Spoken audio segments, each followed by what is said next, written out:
Righteous dude. Welcome back to another episode of a Dicey Experience, man. We're super stoked to have you all here, like wicked sweet.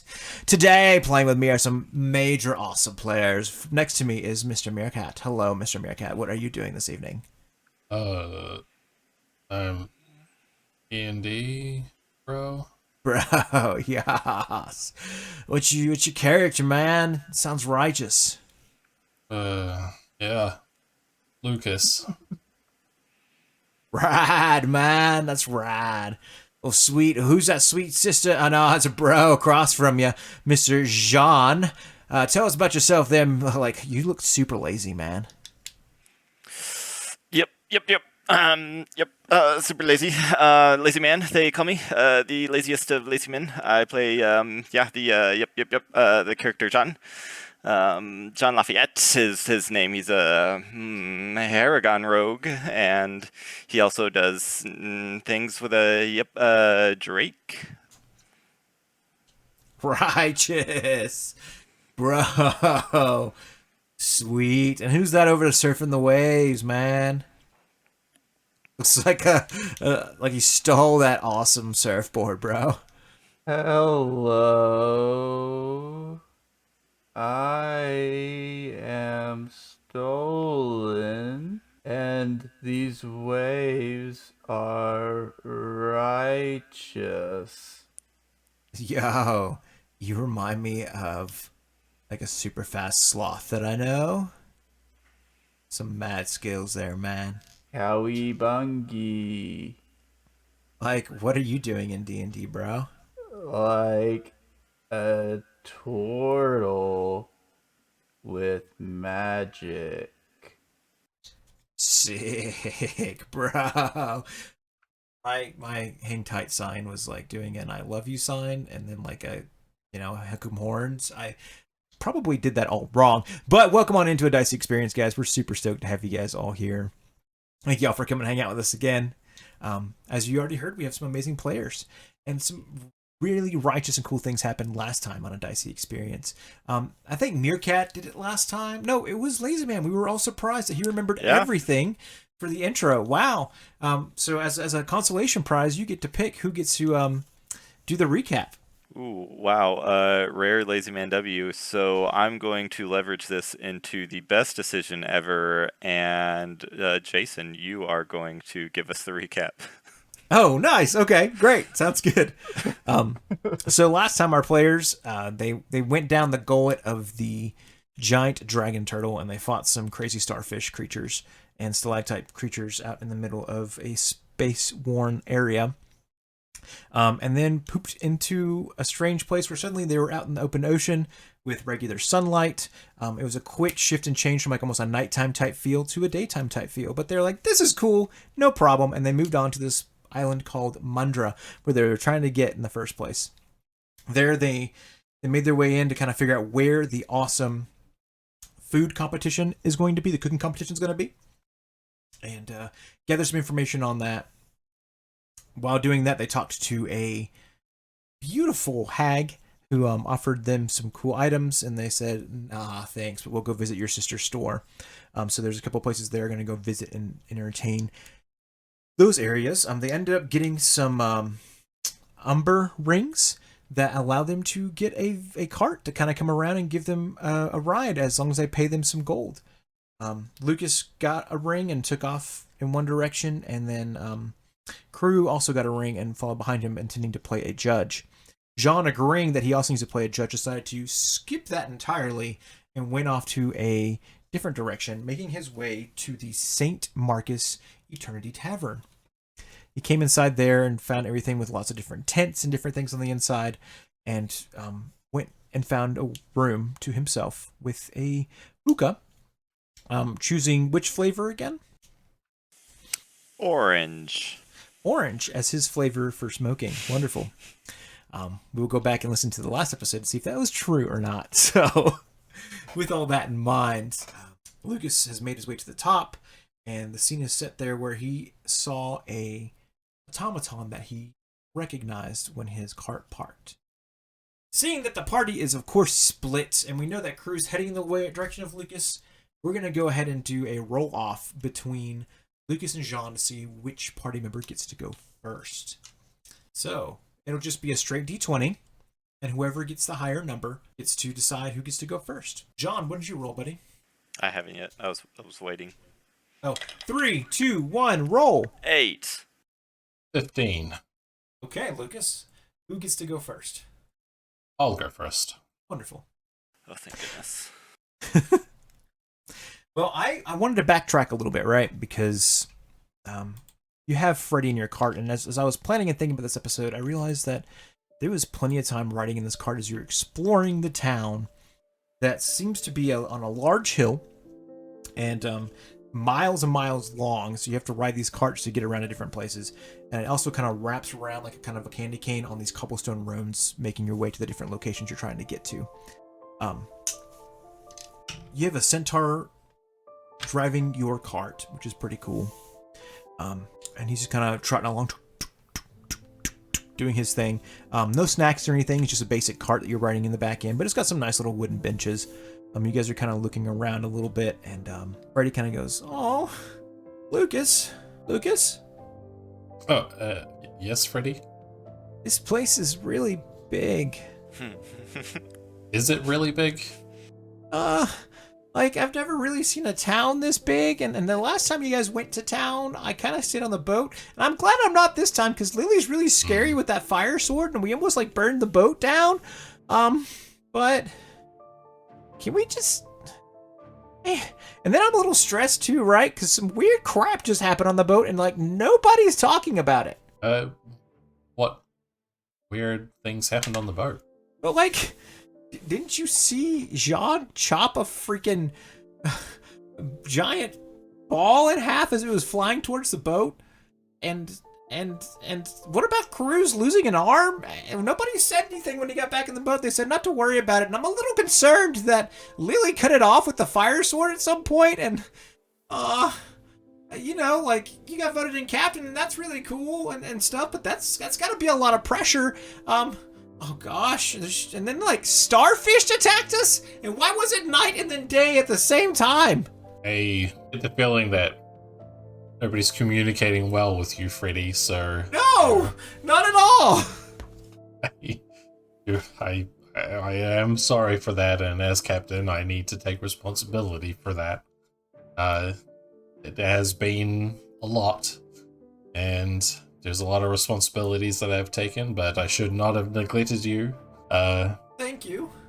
A lot of things happened at once, and we're all still trying to wrap it around our own heads. So, thanks for just being present and noticing these things, and at least coming to me with your concerns. Should I be worried that John's gonna treat me like a cannonball? Yeah, no, he's more worried about people killing him. He's not worried about you, Freddie.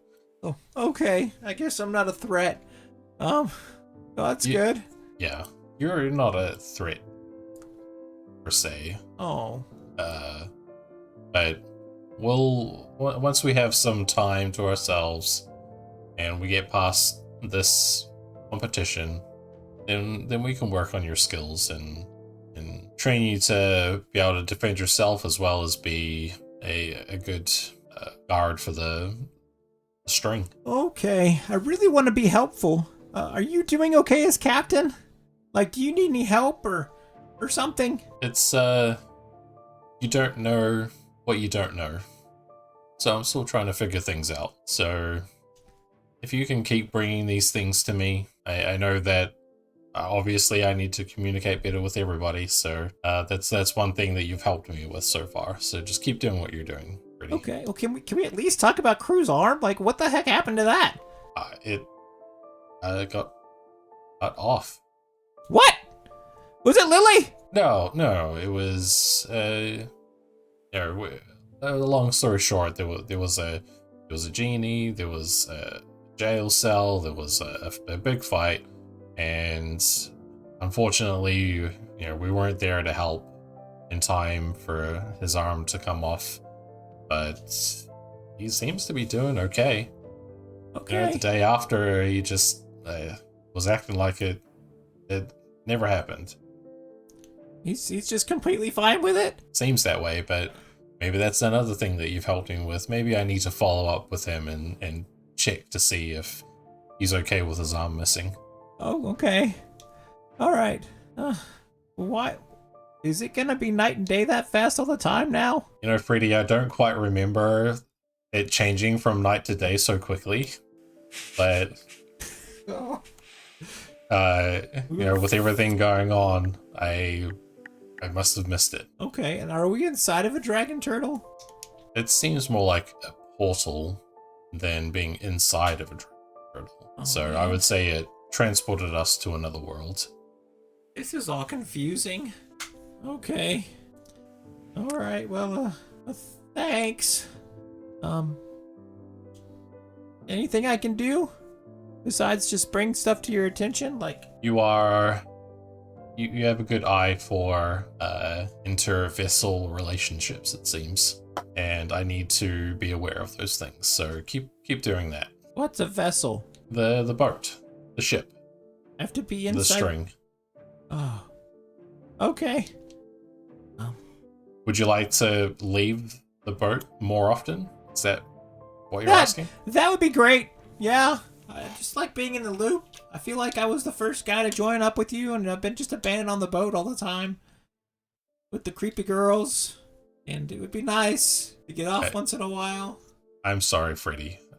I assumed that you would prefer to be on the boat and in relative safety, but that obviously is not the case. So I'll talk to you before we go to land again and see if you want to follow. But Okay. I'm just worried about you coming with us and, you know, you being so small and That's right. I'm not a threat. I forgot. maybe I used the wrong words, but we'll work on that. Okay. I'll go sit in the corner now. Looks like we're getting kind of close. Thanks, Freddie. And I'll just kind of be like at the At the end of that conversation. I swear I've had that same conversation like 5 times with my bosses. I feel like I'm out of the loop. Yeah, it's fine. Just keep bringing these things to our attention. We appreciate your support. Oh, we didn't realize you wanted to be a part of the team.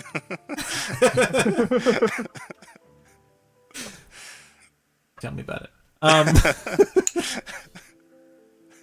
So you guys make your way to the top.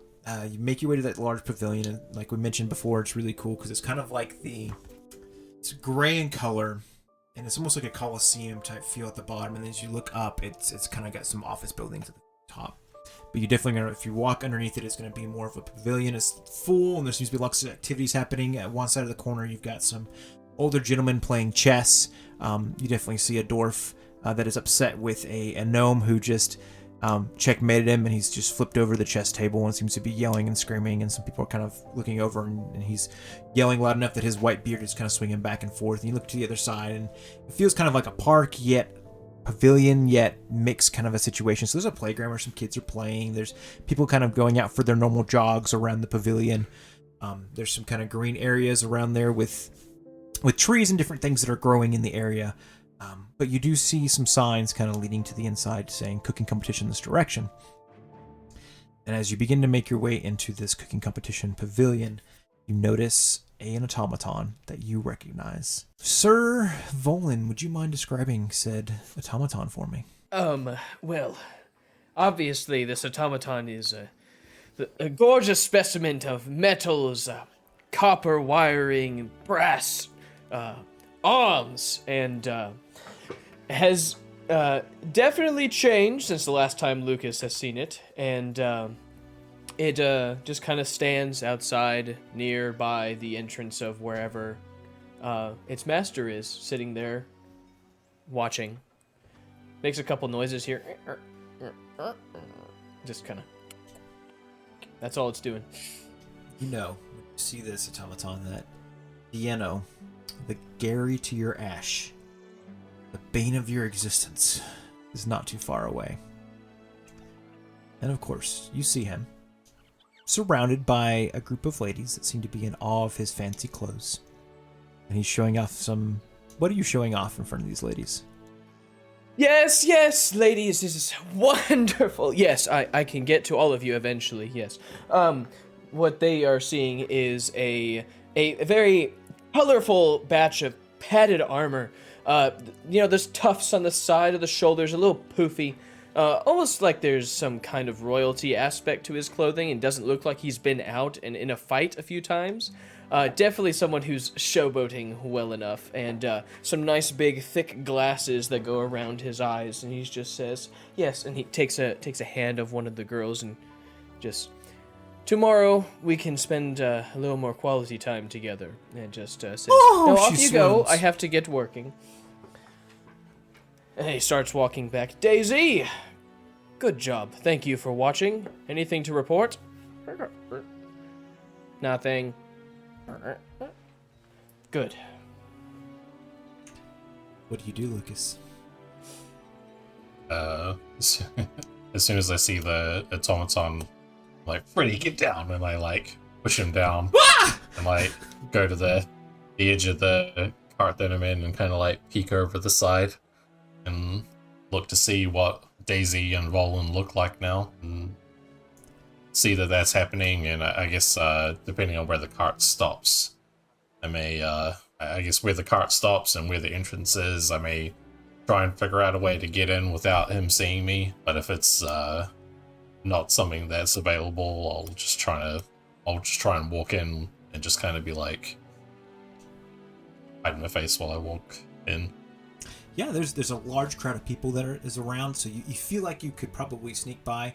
The centaur parks the cart. And, so I believe this is your stop. Are you ready to get out? Lucas, right? It was Lucas. Yes. Thank you. Yes, I need the payment, please. Daisy, is that the centaur over there? That is astounding. Is it the ring that you want? No. Remember, it was a gold price. Oh, sure. And I'll hand him a gold and it was 3 gold. So, all right, fine.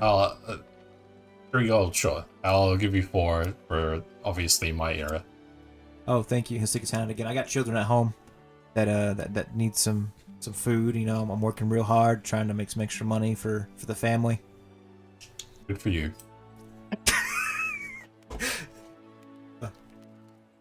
Oh, all right. He kind of lowers his head a little bit and draws his hand back slowly. Thank you for service. If you give me some 5 stars, that would at least help a little bit. You know, might give me a little more. All right. Have a good day. And he starts. And off your ring pops up a star system. Please rate your ride. Roll me a perception check there, Aviano. Oh, great. This is going to be natural 20 plus 2. Yeah. The crowd was full, and Lucas, you thought you were hiding pretty good, but these giant star system flashes in front of you, and it draws attention from the people that are running that are not normal or used to this situation. And there's random stars that says, "Please select," right in front of a face you kind of recognize, or at least a body structure you recognize there, VNO. That is quite an interesting contraption. It's like a coat of magic covering a space right in front of a... Is... Lucas? Is that you? And I start walking, like, closer, and I was like, Daisy, come!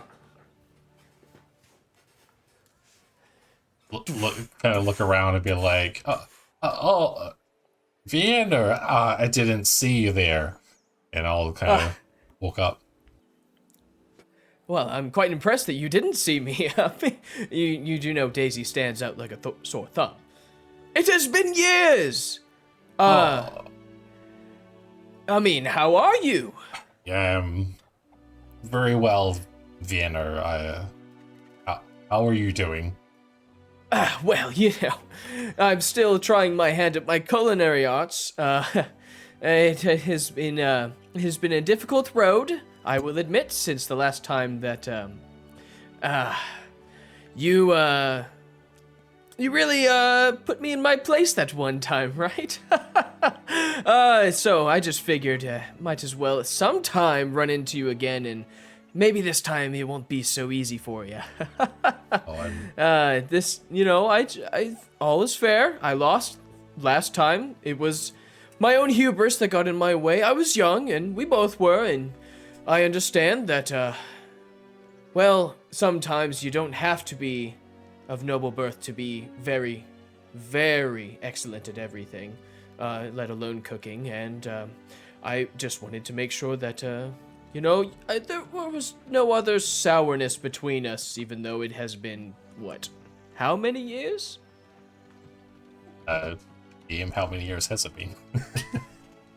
I mean, you guys probably would have gone through at least high school together.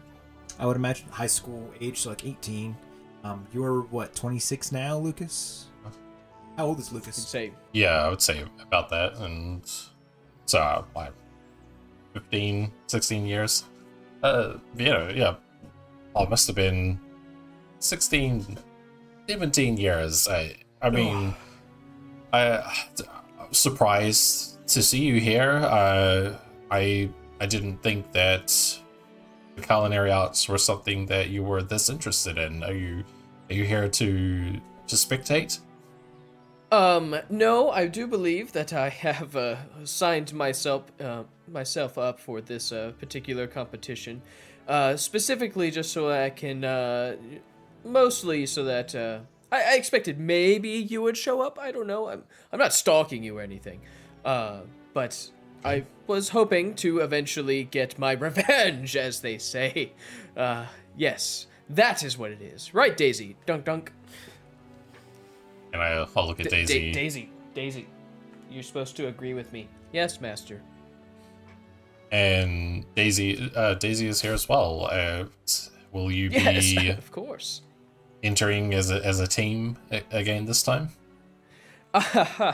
No, not this time. This time it will be my own creation. I will not be made fun of for the fact that my robot did it for me. That is okay. I will beat you fair and square. I assure you this. Well, anyways, I have other matters to get to, unless if there's something you might need here, or have you been here long? I just arrived, so I'm a little out of my depth. I don't quite know where to go or who to speak to, so I'm just trying to figure all that out. It's nice to see someone from home again. And familiar face, indeed. Familiar in these, face. In these Yeah. crazy worlds. So small. Yeah. I would hope that our past is the past. And it's been many years, so we've both changed a lot. And if you are part of this competition, I wish you good luck. Will you be attending? I have been sent a invitation to Yes. participate, so... That is wonderful. I didn't. It's crazy that you got an invitation and you made it all the way over here.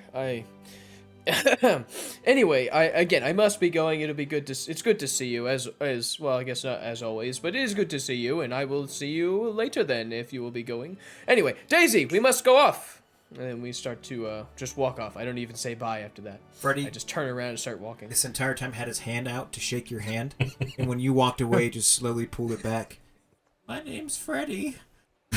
Oh.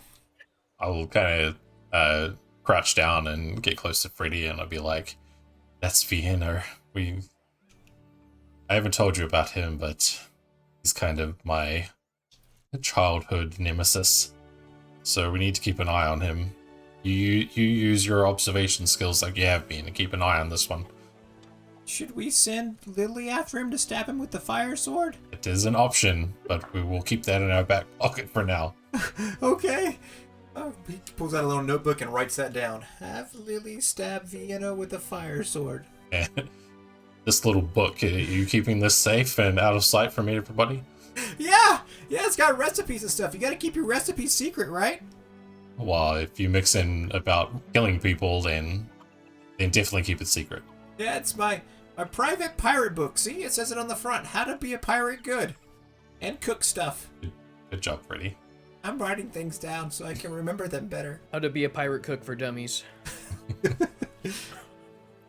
I'm not a dummy. Okay. Well, should we go inside? Yes. I'm guessing there's an entrance and signs of like where Yeah. to register and all that. Yeah, it's a large pavilion, and it's got lots of little arches in which you can walk underneath to get underneath this pavilion. Again, if you look up, you can see like, okay, cool, it like makes this roof, and then on top of that roof are some like office buildings. So if you look in the far back corner, think about like a parking garage, right? So if you're in a parking garage in downtown Fort Worth, they have that like open area at the bottom before it starts getting the closed up area at the top. Same kind of situation, except these office buildings have like closed off at the top. So you're walking your way in, and again, there's a park inside this space. It's pretty relatively large. You would imagine it's at least like about 3 or 4 acres big. You walk your way over to the inside, and you start seeing like, oh, there's several lines, one to like a cotton candy stand, one to like a hot dog stand. There's some sort of like dance party happening in the back corner where 2 different people are like having a dance off. But you do see some signs that say cooking competition this way. You start making your way that direction. When you've arrived, you see there's a bit of a line, so you have to wait in line a little bit. And Freddie's with you, and about this time you kind of notice that the sisters have disappeared. You don't know where they've gone off to. They are no longer there. Freddie seems pretty excited and around. You see some different folks that are dressed up in cook uniforms, some with the big fancy tall white hats, to some that are dressed in the nice black gowns, button-down shirts, and some that are obviously like team members dressed up in the same kind of clothing together that like have weird bibs, or some that have like salt shakers. Those are different things that are on the shirts.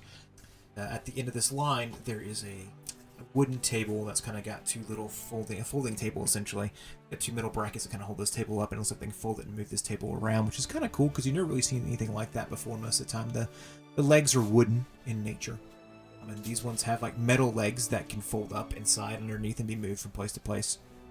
And there's an old tabaxi lady that seems to be talking to folks and doesn't really look them in the eye, doesn't seem nervous. She seems like an older lady that's kind of disgruntled that she has to be there. But she definitely has a little sign on her table that says cooking competition sign up here, little stamp box and different things, and like a little page in front of her. She reads down names, and people bring their letters up to them. It looks like people open up the letter, show her the letter, and then she gives them some instructions. They say thank you, and then they walk away. She's calling the names, and then we go up when our name's called, or no, you stand in line, and so okay, gotcha. Like you watch. There's a Loxodon cook that's in front of you, which is a giant elephant person. He's got very nice cookware on. It's a nice white shirt that kind of buttons on the left side of his chest, and it goes all the way down. And he's got some nice white pants that leave for his little elephant tail. He come out the back, and he's got like a large 2 triangle hat, kind of like what you might see at the shake place.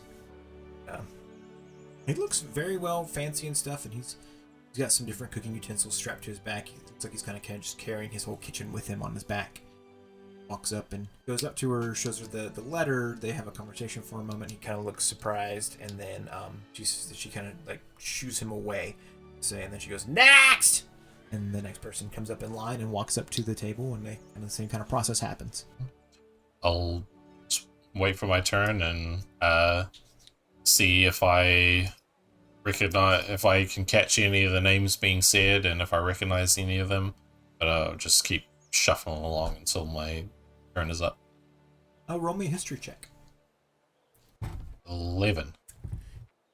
None of the names really seem familiar. Kind of sucks, because you're hoping to meet some folks, but none of the names really stand out at this point in time. Where do you go? Did you already get your sign up done and stuff? By the way that you had described, I was out hanging with a bunch of just ladies at the front. I would have assumed I would have already signed myself in, right, and probably moved off to the well, my original plan would be go to the market just to see if there's any other things that I might be interested in using, any different ideas that might pop up. But the moment I saw Lucas, thoughts came into my head. He actually accepted my invitation. Good. And I just would go off to my room and plot. As just you're walking down to the market, Brew, I just need you perception. 14. 14, yeah. You are amazed, right? You have like this fancy cart. It's got this little disco ball that's going in the middle of it. You got drinks all around you, some little snacks. You can kind of party with your one arm if you want to. Well, you're kind of looking out the window too to kind of, I'm sure, getting a feel for the town, right? And something you do notice is there's a strange humanoid walking a robot. The humanoid isn't strange; it's the robot that's the strange one. Okay, let's get that cleared up. Very fancy clothing gentleman do I- with a large robot behind him. Do I need to roll perception to see how strange the humanoid is? Sure. 8. Yeah. Define how strange he is to crew for me. To an average person, they would think that I'm either some kind of wandering wordsmith, or a singer or a songwriter, or potentially somebody who looks like they come from money and they don't care what anybody thinks about them. So this gaudily dressed bard seems to be walking with this large robot down the street. Any thoughts that go through Mr. Crew's mind? That is interesting. I never saw anything like this in Tortune. But you know what? I like this song. He just keeps dancing. Daisy's like pace quickens as the music starts passing to go with the beat. Just doot doot doot. Well, eventually you do make your way up to this large pavilion as well, Mr. Crew. Do you venture inside? I do. Yeah. So, question. Yes. I'm in my Captain Bull form. Yes. That's right, you have 2 arms. So I was gonna say, do I have 2 arms in this form? Yeah, I mean, it's your illusion, right? So you can make an Right. illusion arm if you want to. Okay. It just I can't do it. I can't do anything with the arm, essentially. Yeah, you can kind of move it a little I mean, bit. I can move it, but I couldn't like grab anything with it because I don't No. physically have an arm there. No, you see, you walk too close to a little bit to a kitten, gosh, tabaxi, and her face passes through your arm, and you see her get wide and starts tugging on her mom's shirt, and mom, I just went through that guy's arm. Shut up, that's not very nice to be talking about other people. Look like, no, I went through his arm, you know, but yeah. Other than that, nothing crazy. Do I I have a clarifying question. Are tabaxi children really called kittens? It's a cat. I would say it's a kitten. Okay. Or would it be a cub? Let's well, yeah, why don't we put that down as our question for this episode? And make your way into the pavilion, my friend. Do I see Lucas? Yeah, In the Lucas seems crowd. to be standing in a line with some people kind of piling in behind him. There's one lady at the end of the table there that is dressed like she knows stuff nicely, but you know, at the same time looks like she's kind of miserable and having a crappy day. All right. It's your average DMV worker. Yes, yeah, that's a great way to describe her. So I'm going to avoid him because I don't want it to seem like we know each other. So I'm going to kind of look around. Is there a table for like judge check-in? Do I see any kind of signage for that, or is it all just one massive check-in? It's it's one large massive check-in. Okay. So I'm just gonna, I guess, get in the back of that line and just start talking to the people around me. Great. Oh, this is exciting. Are you one of the judges here as well, or are you a contestant? I'm a contestant, says the lizard man in front of you. I didn't realize that judges were getting in this line as well. What's your name? Oh, my name? Yes. It's Gary Fury. Gary Fury. I've not heard your name as judge before. Oh, you haven't? I am one of the world famous ones. I'm surprised you haven't ever heard of me. How can you be in this competition if you've never heard of me before? I'm sorry, I just never heard of you. Just kind of hear this behind you a little bit. This human and this lizard man are talking into whisper down the line. Well, I can tell you right now, if you don't know famous chefs, there's no way you're gonna make it in this industry, sir. Oh, that's I know the Great Gorgon. That is one. You need to know many. Oh, You need to learn from your superiors. Yeah. Can you show me your prize winners and your class and the things, your certificate of indictment? Why would I carry that around with me? My name is enough. I don't have to Kind of- prove anything to you, Awkward good sir. things to turn away. I'm sorry. I did not mean to cause problem. Lucas, you've reached the front of the table, my friend. You see ahead of you, it's a medium-sized creature. She's a tabaxi. She's got bushy eyebrows, sag a little bit. Her whiskers sag down a little bit too. She's got a gray color fur, but some black spots there along the way. It looks like her eyes squint a little bit, and she kind of pulls up her bifocals to her nose. She kind of has to continually push them up the snout a little bit to kind of keep them on. Looks like they don't quite fit her face quite right. He wears a nice fancy blouse with a button up down. It's kind of like a white blouse with some black flowers that are on it, and it's like a black skirt that's there. And she kind of brushes her skirt off once in a while. She gets like random flour and stuff from the cooks that are walking. It's the cooks carrying random cooking utensils and things with them. Just next. We'll take out the letter. I am Lucas Fenway. I'll put the letter down. I'm here to win this Fenway. competition. Fenway. Let me see your letter. Okay, good. Fenway. From Cherry Grove? Cherry seed. No, not Cherry Grove. Fenway. Cherry Seed? That's the one. We already have one from your town. That's great. I am Lucas Fenway. Alright, fill this form out. She hands you a piece of the form. We should have put your name on there. Make sure to put your assistant's name. As you're filling this form out, keep in mind that you will be in the competition tomorrow. Begins at 6 a.m. in the morning. You will need to have one assistant with you.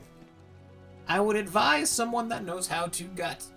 The competition will be simple. It'll be about cooking pig meat.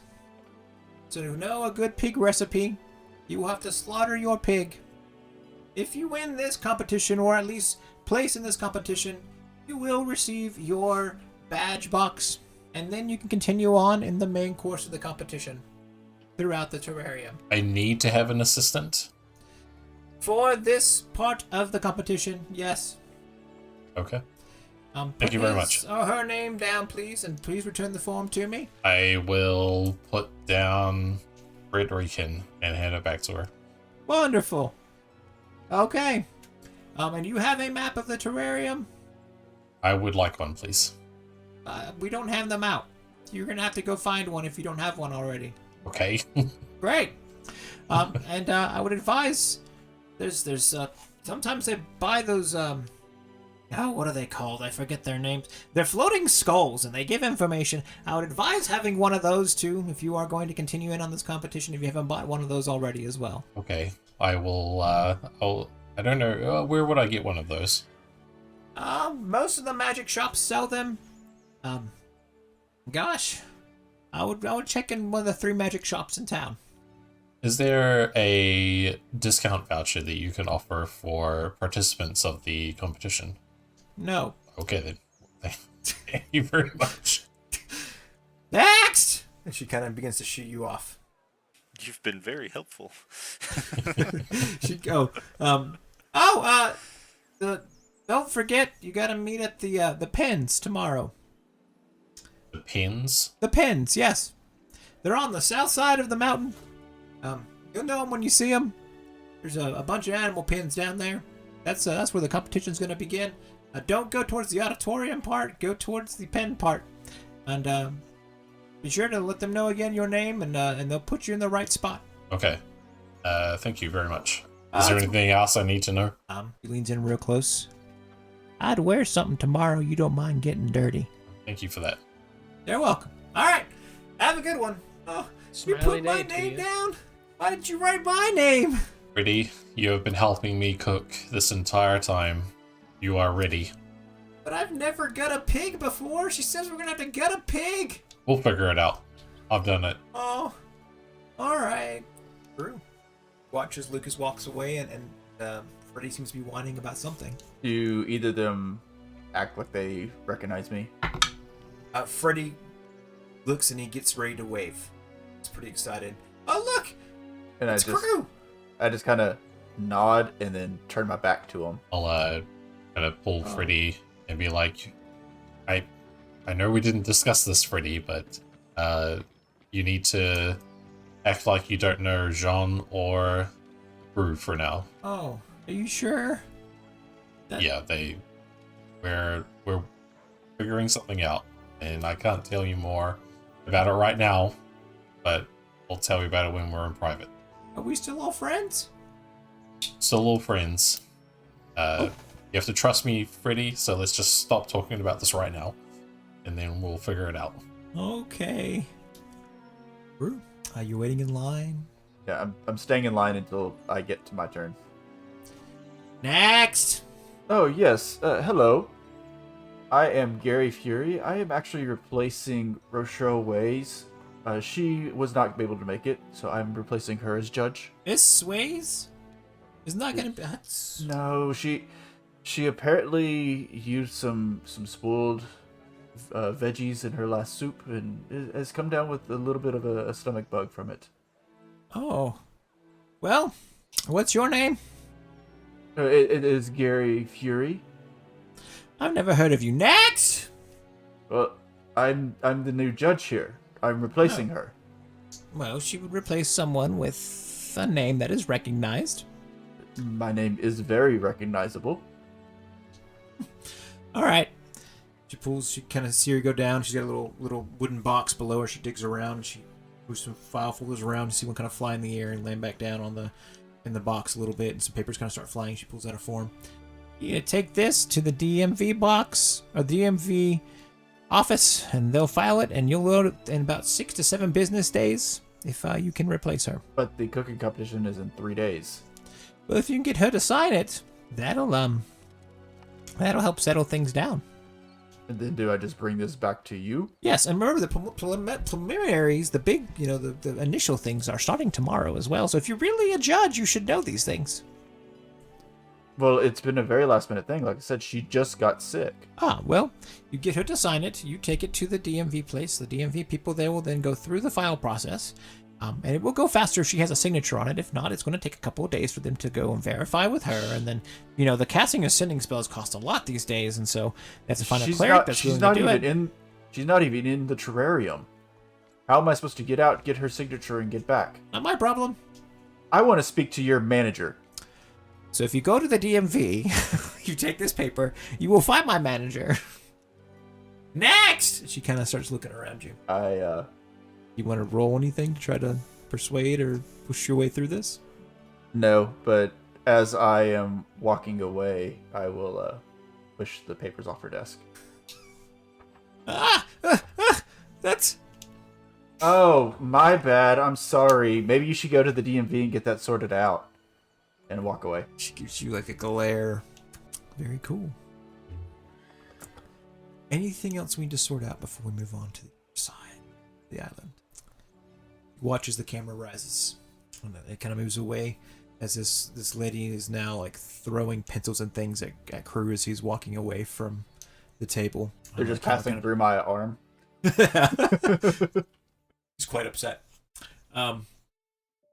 Some of the other cooks are trying to hold her back and trying to get her settled back in so they can get back with the process. And our camera kind of moves over to the other side of the island, and we watch as it kind of moves to a darker area side of the mountain itself. And we find ourselves at the St. Marcus Trinity Tavern. And the camera walks in and it follows Lucas for a brief moment, where it turns into a corner real fast. And there we find Captain Coldwater, sitting with his automaton friend. Captain Coldwater, what flavor of hookah would you be smoking? We're gonna say spearmint. Yeah, spearmint. Spearmint. Nice. And as you take a big deep breath in of the spearmint, you are taken aback, and every time you kind of make this puff, this similar thing kind of repeats over and over again. You see a small girl with pigtails. The color of her hair and her face are kind of vague, but you always hear her say, "Papa, taste this leaf." Do you reach down? Yeah. You reach down and grab the leaf. "Papa, it tastes funny. Put it in your mouth." Yeah, he'll do it. "What's that called?" It's kind of stings and it tingles and it has that spearmint flavor to it. Yeah, that's a spearmint leaf, child. Ah, tastes good, right? Do you like it, Papa? It does. Yes, I do. I love it, and I love sharing it with you. And every time, right when you say that, it's almost like she's ripped away, and you kind of watch her just shoot backwards. You find yourself shunted almost back into this space again. What is Coldwater feeling? He feels some frustration at the flashbacks, but knowing kind of the reason that he's inserted himself here, he masks it pretty well. So a little bit of frustration, but also he's excited to get on to hopefully what's the next thing in his mission. So You've been here for a while now. You were sent here by another one of your comrades, and you've kind of been waiting for some sort of sign or some sort of something of what to do next. You've gone to the local tents that are here to encourage people to join the cult of the Breaker of the Seas, and nothing interesting seems to be happening. In fact, a lot of the people there seem to be lacking in energy or motivation to really know what they're doing. If you were to go deeper into these tents, you would find more and more folks that maybe fit more to your liking, but even the initial people don't even recognize or know who you are. You're probably a little frustrated with the lack of enthusiasm. It's like a bunch of Gen Z folks working in an organization. No one really seems to know where they're going or what they're doing. It's a joke, haha. Shoo. Everyone kind of seems to be coming in, kind of clocking in, doing their jobs for the day, and then leaving. okay, yeah, Clark knowing that he's not real well known and that he's hoping to see a certain group here, hopefully, he'll just kind of be chilling, interacting with those flashbacks, those memories that he has, but honestly just kind of waiting, people watching to see what comes around. This hookah bar seems to be helping to entice those memories a little bit. So you've probably been coming here a couple times a week, just trying to get reconnected and reacquainted with some of these memories that you can't quite fit in. Your auto-gnome friend is there, and he doesn't seem to be smoking anything. He kind of just sits and watches and waits for you to give instructions. Yeah, I would probably say that Mark is probably during these times of sitting in the hookah bar, also knowing that like Clark has to force himself to smoke the hookah, and so he's like not, he doesn't have to breathe because he's reborn. So it's either putting on, if it looks like he's breathing, he's either putting on a show or he's doing it intentionally. So he's probably like, honestly a little bit sad with the hookah. Like the flavor is there, but like it's not really doing anything for him because he doesn't breathe anymore. And so naturally anyway. And so he probably also kind of has Mark just like doing little entertaining things over there in the corner for him. Right. This is humiliating, as he does some of these little entertaining dances and things in the corner. You come out. Oh yeah, but no, go ahead. But only you can dance like this, Mark. It's amazing. We should call it the robot dance. As you've come out of that last view of this young girl handing you spearmint leaves on you, Papa, you see something you've been waiting for in a long time, and you can't quite tell if it's another illusion or another thought, but you see a Harengon walk by, led by a hobgoblin, taken to another room. And these rooms are just divided by curtains, and so there's no like actual doorways or wood or paneling or anything that blocks in between the rooms. It's legit just almost like a tent in itself. So you kind of each have your own private little tented area with some of these soft cushions that think of like an Indian type vibe, India type vibe, where you've got these different tents and the curtains can open and close, and yours was just kind of cracked open a little bit, inviting enough that like you were kind of keeping an eye on what's kind of going on out in front of you. But if you could always call over the next vendor to bring in some more, next host to bring in some more smells or hookahs or different types of things that you might look for and want. There's always a little tea table in the middle, which has got the hookah, but it's also got a little bit of tea. But you do see this Harengon walk by, and you can't, again, quite tell if it's part of your illusion or if it's actually happening. Okay. Yeah, so Clark will look over at Mark and say, Mark, do you see a Harengon over there? Yes, calculations would indicate that one has walked by. That's good. So Clark will kind of remain calm and in his spot, but he'll take clear notes of exactly where the Harengon goes. About 3 tents down, Jean, you've made your way into your tent. The hobgoblin has offered you your smell of hookah, your favorite flavor, and you've chosen orange. Orange? And will the others be joining you this evening? Yes, they will be. Good.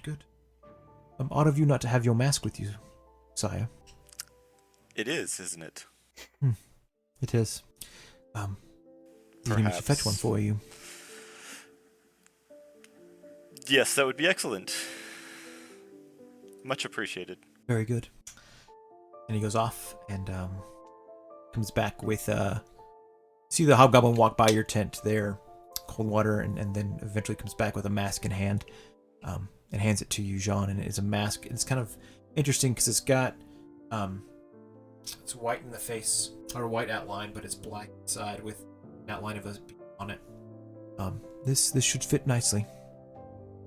Much appreciated. I've been traveling and just forgot myself. Yes. For the queen, he bows. And to you also. All right. If you would require anything else, please let me know. And as he bows, he does reveal his arm. Slides back a little bit, and it's got a tattoo of a raven right below his wrist on his forearm there. And for her service, and if anything else pops up, I would be honored to aid. I've appreciated your help thus far. You've proven more than adequate. Thank you. Bows again and begins to walk out. You get your orange hookah. You've got your mask. What do you do, Jean? I sit much closer to the door than I previously was. Okay. Any reason why? It seems like I might not be as prepared for this meeting as I thought I was. So Clark, when Clark sees the black mask, and is that all visible from my open portal of my tent? You maybe didn't hear the conversation or see the bowing, but you definitely would have seen him walk by with the black mask. Does that have any significance to Clark? You can roll a perception check, and if you do pretty good on seeing what the full mask was like, then we can do a history check. Okay, so perception. And Jean does put the mask on. Oh, good. Okay. Yeah. Dang it. Let's see, perception is wisdom? Yeah, so 13? 13. Okay, yeah. You kind of do see it looks like a raven. Let's Okay, roll me a and history then- check. History, 25? Yeah, you've been around long enough to know that there's several different cults that are kind of around this area. Not only is the cult of the one that you serve, the Breaker of the Sea, but there's a cult for the Raven Queen that's here. There's a temple of the Raven Queen that's close by as well. You've seen some of these cultists and also some of the temple people that seem to be wearing these masks, and it's interesting because though they're wearing similar masks, they seem to be dressed a little bit differently and seem to argue with each other. The ones that are part of the cult seem to be dressed a little bit more with wilting feathers on their clothing, where the ones from the temple seem to be more in like a black cloak draped around their bodies. So it's kind of hard to tell what type of what kind of humanoid they are unless you really look close enough and look at their size and everything else. But the Harengon wasn't dressed like either, correct? No, the Harengon was not dressed like either. He was definitely dressed like a pirate. Yeah. All right. A well-dressed pirate. A well-dressed pirate, yes. So I'll kind of look around for any pretense to make my way that direction and get near the opening of his tent without looking out of place. So if there's a adjacent tent that has an open portal that maybe I see someone I could strike up a conversation with that wouldn't seem out of place, or if there's just something across the larger tent, towards his tent where I could make my way that direction, it wouldn't seem out of place, just to do a little recon. Yeah, the tent that's across from his, here's some interesting moaning. And if you were to stand there long enough, it wouldn't take much of a perception check to realize that there's two Dragonborn in there making some more Dragonborn children. The tent kind of moves a little bit every once in a while. The one to the left seems to have a gnome in it who seems to be kind of spaced out a little bit. Seems to be enjoying a plum flavored hookah smell on the left side. If you were to cross in front of John's tent, there's of goblins that seem to be arguing about whose turn it is to be using the hookah. Okay. Is there anything on the gnome that would suggest what he does or what his profession might be? Anything that I might see? He's kind of got some he's got some overalls on. It looks like there's not necessarily tools inside the pockets, but you can kind of tell that they're well worn. He's got some nice shoes on, almost as if like he's in trouble with himself, and he sees you looking at him for a brief moment. He goes, "Matey, you interested in some friend?" Oh well, yeah. Then Clark will make his way over there a bit and begin complimenting his shoes and ask questions about shoes. Sure. Brings you around these parts here, friend? Oh, I travel many different places, but I oversee operations for my boss, who has many different business ventures around the terrarium and other places as well. And who do you work for? Is he needing some new shoes? Something to soften the soles a little bit? He spends quite a bit of time in the water, far too much to be using shoes. But me, on the other hand, I might be interested. I will come feel these. They're mighty nice. You hear a creepy shoe conversation in the tent next to you. You wait for about 45 minutes or so before a smaller gentleman walks in. Seems to be no more than like 4 feet tall. Beard kind of comes out of his cloak, but he's got a long black cloak on and mask, and the hobgoblin brings him in and looks to you and he bows. He goes, "For the queen?" Before he says that, as he's bowing, Jean says, "For the queen." He responds with, "May she ever reign." May she. He goes and he sits and doesn't speak for a while, and eventually a strange humanoid creature walks in again. This one seems to be about 7 feet tall, but look close enough, you kind of see that its ears are really, really bright white. But he bows and he says, "Queen?" May she ever reign. And he bows to the person and same. They have a seat. No longer, no one's talking to each other. They're not sitting next to each other. They're spread out. Finally, humanoid about your size walks into the space there. You see tufts of fur coming out of the side of the cloak, and it's kind of an orange color. Hear her voice. "Oh, the queen." May she ever reign. It's to the other two. Sits in. You wait a little bit longer before. Hears that everyone's that's going to come has arrived. Turns and looks at you and goes, "Friend, where's your cloak?" I've been traveling, and it seems to have been misplaced amongst the luggage. Traveling? Where? Where have you been traveling? Across the seas, Linguina, Tortoon, a few other small islands here and there. I see. Recognize him. Yeah, he looks kind of funny. Now. I'm assuming you've read the messages then? Yes, I have. And you come to help steal for great cause? I've come seeking like-minded individuals who may have heavy hands and could assist in a heist. So you're not one of us. I knew he wasn't one of us. He's just looking for some gold. Want nothing to do with serving the Great Queen. I would love to hear all about the Great Queen. I do not want gold. I simply wish to help a friend. And I'll look at each other for a moment. Tell us how you wish to help. Well, I'm sure you're aware there's a cooking competition taking place on this island. Yes. Can't wait to try some of that food. Well, I have a friend with a vested interest, and it'd bring him great accolades if he were to win or even to place in the top of the field. And so I am seeking some help in achieving that goal. So what I'm hearing is you're interested in a trade. Us to make some influence in the town? To sway them to allow your friend to do some winning of the competition? What do we get in return?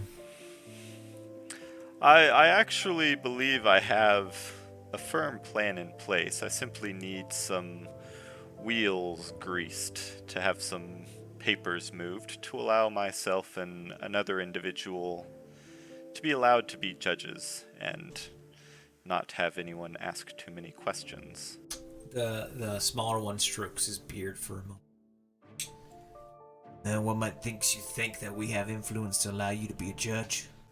The simple fact that you're meeting here, that the bartender is aware of who you are, he's helping me out. I mean, just a few gold and I got this mask, and so I'm sure that if you have people like him in your back pocket, there are most likely others across this island in positions that might go unnoticed but still have an impact on the politics of this place. Might be a solution to the reason why we were meeting this evening. I was just thinking the same thing. Sure, might make our task easier without getting us too heavy. Oh, we could talk to him and just see if he might be interested in a little trade. Would you be interested in a little trade? We help you, you scratch our back, we scratch your back? I certainly might be, but I do like to know who I'm working with. Why don't you tell me a little bit about this queen of yours? Roll persuasion check for me. That I can do. It is a 15. Let me pull up my character sheet to see. Where is my character sheet? 24. Yeah.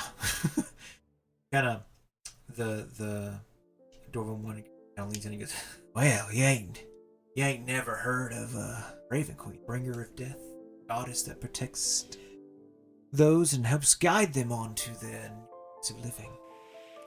No, I've been a little preoccupied with the Queen of the Bone Raker and attempting to outrun that visage of death. You're a pirate then? Reformed pirate. Now I mostly buy people out of slavery.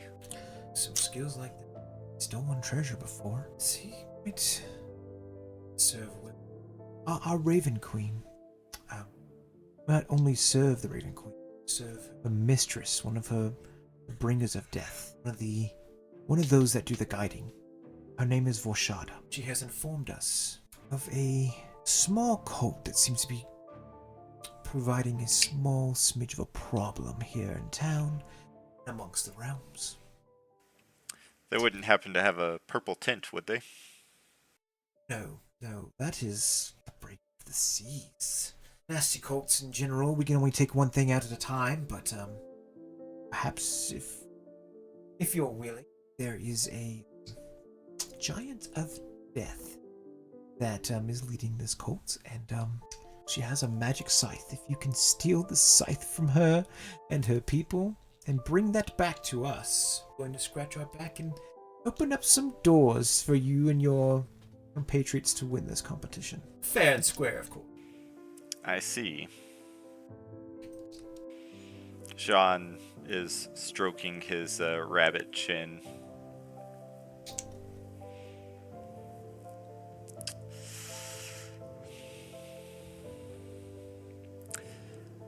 I would have no problem with this. My only consideration now is that the competition begins tomorrow.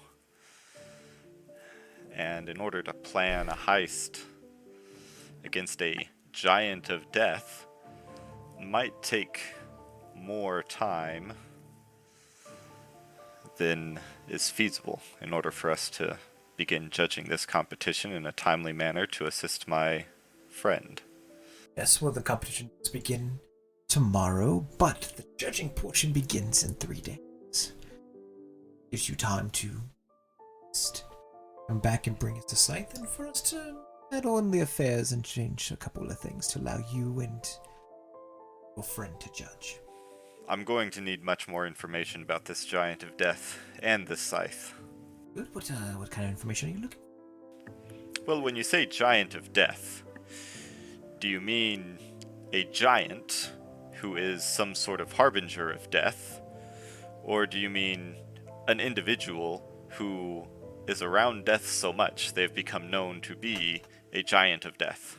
In simple terms, is this a tall person who is very large, or a smaller individual whose reputation is quite large? Long ago, Oh, great. a sect of cloud giants made their way into the Shadowfell. And in there, some have begun to worship and serve the Raven Queen herself, being these messengers and bringers of death. A small sect of them have broken off from the Order, and in doing so have taken the Scythe of Death. Some say with this being struck by the Scythe would, take 1 year of your life away. Slowly but surely. It's quite a nasty thing. The Queen would like this Scythe back. And, with it, if the cult, this small sect of the cult here was eradicated, it wouldn't be such a problem. They are on the east end of the island, in the darkest portion of the darkest tunnels. A small little town set up there, the smallest section in the darkest corner of the tunnels. I would take some folks that can be quite quiet and find a group of people to go with you on this. I would not engage the giant if I were you. I would wait till she's sleeping. They must all rest. Do they not engage in society? Are they closed off to themselves? Do they not interact with other people at all? The giant does not. The rest of the cult are humanoids like us. They go out and cause issues and problems. Okay, so then they can be deceived. Yes. Okay. Yeah, they're dressed similar to mask to ours. But, you can tell they're not one of us because they don't wear the cloaks. Their feathers are dying. Ah, I see. Well, have you heard of the machine, by the way, from the Pit of Despair? The scythe sounds eerily similar. The Pit of Despair, that sounds like a great place to be. One final question. This all sounds well and good. Yes? Say I get you this scythe. What would you do with it? We would take it back to the temple, and Lord Voshada would appear and acquire the scythe and return it back to the Shadowfell. Back to the Temple of the Raven Queen there, I see. where she collects her artifacts and other fun knickknacks and things. Oh, how would I love to venture there someday and just see it all. Okay, well, where should I meet you once I have this scythe? Do you have a bag of holding? I do. You can bring it back here. Or, and she kind of hands you a map with an address and circles where the temple was at. Or you can bring it here, whichever you'd prefer. Okay. This is agreeable. I would ask, however, that you begin greasing those wheels for me now. Very well, and Jean Sure. will pull out his coin purse and measure out about 100 gold and throw it out onto the table to them and say, for the beginning troubles. they all kind of look at each other. Roll me a persuasion check with advantage. Okay.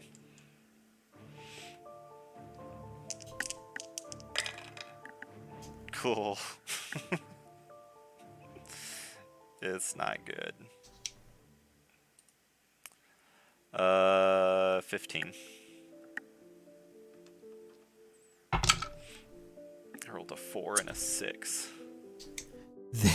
They bicker with each other for a moment. You see the Baxi and the one that's kind of got white light skin kind of begin to talk a little bit. The white light skin begins to shift to different colors as they begin to discuss different options and thoughts and different things. And finally, the dwarf man, the hood comes off, and you can definitely see that he's a dwarf fully at this point. Bangs his fist on the table and he says, "It's gold. We can start the process now. Just let them know we got a couple of judges that might be a little interested in jumping in that competition and greasing those wheels. We don't have to give any names right now. And if a couple of those judges just happen to disappear, when we get a little more confirmation when the scythe comes around, it won't be a problem." All right, fine. Yes, we will take your gold. And we'll begin this process. Much appreciated. And John will stand up and bow to the group and say, "For the queen." May she ever reign. And he'll walk out. Cold water, roll me perception check for me.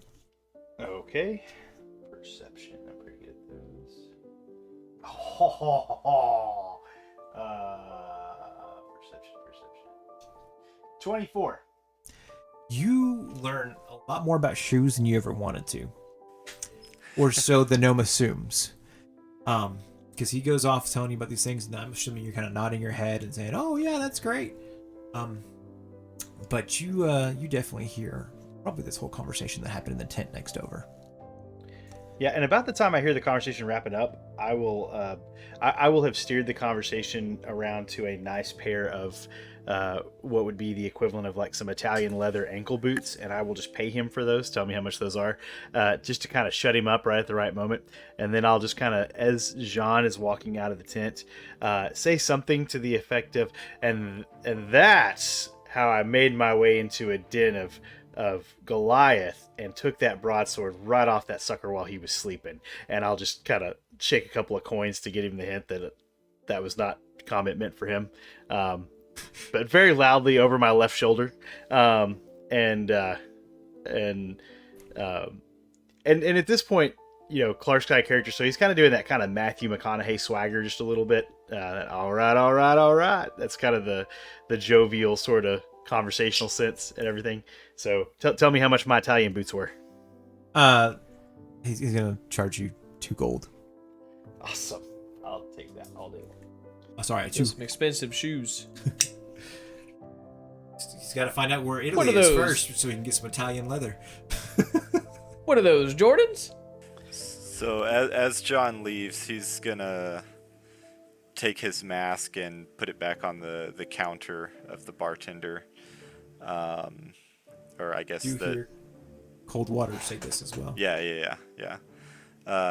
Or hookah keeper. I don't know. I guess he's still a bartender. Different type of situation. We'll Yeah. do a little more research on what that means. So I'll put the mask down and just toss him another gold, and thank him again for his assistance this evening. And then It's my pleasure. Very good. For the queen. Oh, yes, for the queen. I mean, may she ever reign. Yes. And also unto you. So Jean will begin to walk towards the door, and he'll give a glance across his shoulder to the guy that made the comment about the giant, and does he make eye contact with this individual? Do you make an eye contact there, Coldwater, with Jean? He'll definitely try to play it off, not like he was staring, but if he can catch Jean looking at him and he lingers for a second, then he'll kind of glance up as though he just noticed and just give him a little nod and a salute. So Jean will just nod at him and say, "Well, you coming?" And walk out the and he'll bar, he'll whatever they shake say, hookah lounge. he'll tavern thing. He'll shake the gnome's hand, take his boots, and walk out with Mark. Say, "Come on, Mark." Oh, yes, okay. Outside. You guys are now standing outside, kind of in a dark alley type situation. It's dark because of the mountain that you're inside of, but there's some buildings around it. Ain't too fancy. There's a little general store, some kids coming out, kind of walking around. taking some milk home. You see some families walking around that kind of just speak and kind of whispering. You see a guy that's drunk and passed out on of one of the store's fronts, and the little gnome that owns the storefront is trying to open its door to try to get the drunk guy kind of off of his doorstep. What do you guys do? So Clark will match pace up with Jean and extend a jovial hand and say, Clark Coldwater, pirate for hire and shipwright extraordinaire. Jean will shake his hand. The name's Rorden Gamsey. Awesome. Well, what are we up to, sir? Well, we have a cooking competition to hijack. And in order to do so, we need to steal a scythe off of a giant of death. Oh, so besides shipwriting, what do you do? Oh, I can be very deceptive and persuasive and move about pretty much as I wish. And as he says that, you notice that Clark has what I can only describe as sort of a small lightning bug version of maybe like Zelda fairies that you swear seem to kind of dance around his aura, his head or whatever, about 4 of them. And you can't, it's like you never can quite put your eyes on them, but you just get this sense that there's these kind of little bits of light shooting around. And you notice that his eyes are exceptionally dark, and you would swear, if you didn't know any better, that you saw one of the tattoos on the side of his neck move just a little bit. Very pale fellow, but you get the sense that he's not BSing about being able to deceive and move around as he wishes. It will be very useful. Do you do any magic, by chance? And he'll snap his fingers, and then he'll be about 15 feet behind you on the other side. You would know that to be Misty Step if you've ever seen it before. And there was a... Did you say there was an automaton? Did I just make that Yeah, up? There's an auto gnome. Okay, an auto I don't know what gnome. that So is. literally a gnome-shaped automaton, small creature. So it's a little bitty Okay. robot that's in the shape of a gnome that's with me. Good He evening. was. What? Good evening. Oh, that's Mark. I have a plan that is beginning to formulate. I think that scythe is well overdue for a cleaning. Mark kind of looks at Coldwater. There's a confused look on his face. If you can make a confused look on Autumn's face. His eyes turn to question marks. And Clark will be like, "Oh yeah, he's equipped with electric lasers. He can clean that thing, no problem." Excellent. Excellent. He's a scythe detailer. Who said that? I've never cleaned a scythe before in my life. Can he deceive? Jean says. He does whatever I tell him. It'll be great. Good, good. Well then, I'm going to go talk with the rest of my crew. Why don't you come along? Shall we join you? Why don't you come along? Absolutely. Jean looks around through the alleyway. Do you know how to do the thing? Well, that's we are in the middle of a village with several cults. That depends on which thing you mean, sir.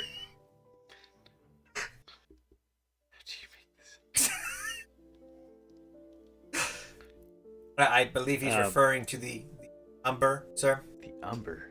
We've not taken one yet. The people with the rings, they push the button and the carts come around.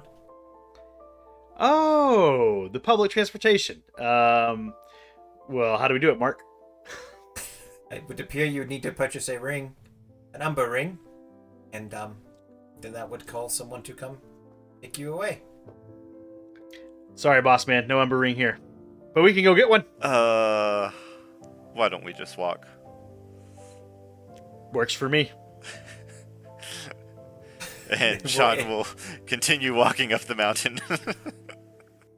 And with that, we watch the Harangon, the dead man, and a robot walk away from a bar. That will be where we end this episode of A Dixie Experience. Thank you all for listening. thank you, Volan, and thank you for joining us for this episode, and probably for the next several episodes. So, Yeah. and next time we'll be deadly serious next time. Peace.